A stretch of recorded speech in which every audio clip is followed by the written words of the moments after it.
Hello বন্ধুরা, welcome back to my channel. আমি Shweta simple লাইফস্টাইলে তোমাদের অনেক অনেক স্বাগত। আর এসেছি দুপুরবেলার লাঞ্চ নিয়ে তোমাদের সাথে আজকে একটু শেয়ার করতে। তো চলো কী কী রান্নাবান্না হয়েছে সবটাই তোমাদের সাথে শেয়ার করছি। আজকে করেছি ঢেঁকি শাক ডিম দিয়ে। কে কে খেতে ভালোবাসো অবশ্যই কিন্তু কমেন্ট করে জানিও। আমার কিন্তু ঢেঁকি শাক খুব ভালো লাগে ডিম দিয়ে ভাজা করলে। তো ডিম, পেঁয়াজ, রসুন দিয়ে। আর এদিকে কচুর শাক করেছি ইলিশ মাছের মাথা দিয়ে, ইলিশ মাছ ভাজা, তেল, এটা তো না হলে নয়।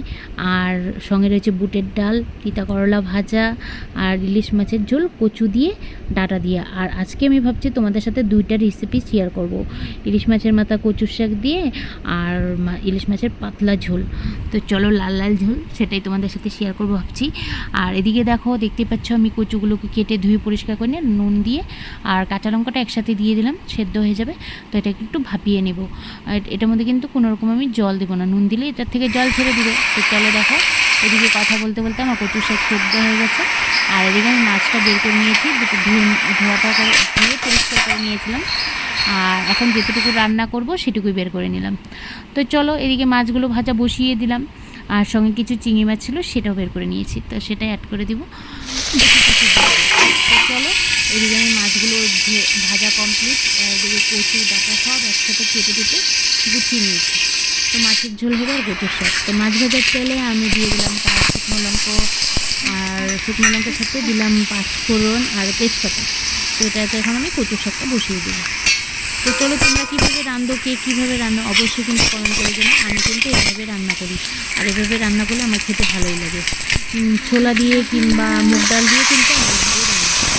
তো চলো আজকে যখন বেশ মাথা মাথা দিয়ে তো বেশি একটা কচুর শাক নেই, সেই জন্য আমি দুটো মাথা দিয়ে নিই, একটা করে রেখে দিয়েছি।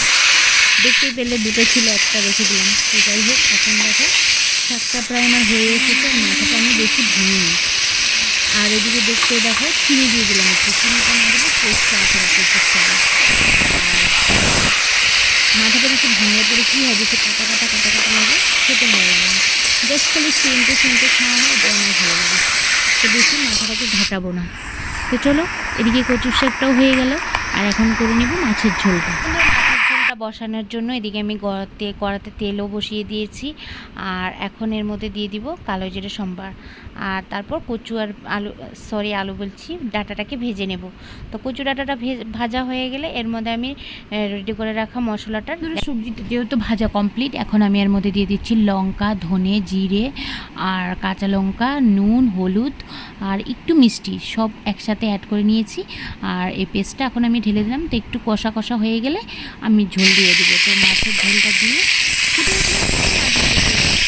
তোমরা অবশ্যই জানো, তবুও আমি বলছি। আর আমি কীভাবে বানাচ্ছি সেটাই তো তোমাদের সাথে শেয়ার করি। তো যদি ভালো লেগে থাকে অবশ্যই একটা লাইক শেয়ার কমেন্ট করে দিও। প্লিজ চ্যানেলটি সাবস্ক্রাইব করে দিও।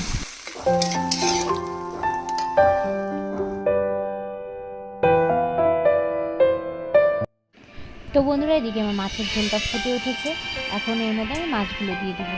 তো জানি সবাই বানাতে জানো অবশ্যই, তবুও আমি শেয়ার করলাম আমি কীভাবে বানাই সেটা তোমাদের সাথে শেয়ার করছি।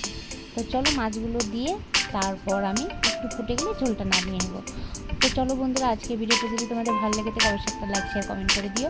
আর প্লিজ চ্যানেলটিকে সাবস্ক্রাইব করে দিও। আর পাশে থাকা নোটিফিকেশান বেল আইকনটি টং করে বাজিয়ে দিও, যাতে আমার ভিডিও আসা মাত্র তোমাদের কাছে নোটিফিকেশানগুলো চলে আসে। আর এই দেখো এই ফাইনাল লুক মাছের ঝোলের কেমন লাগছে অবশ্যই কিন্তু জানিও। আর আজকের মতো আসছি, আগামীকাল নতুন ভিডিও থেকে তোমাদের সাথে দেখা হবে। তখন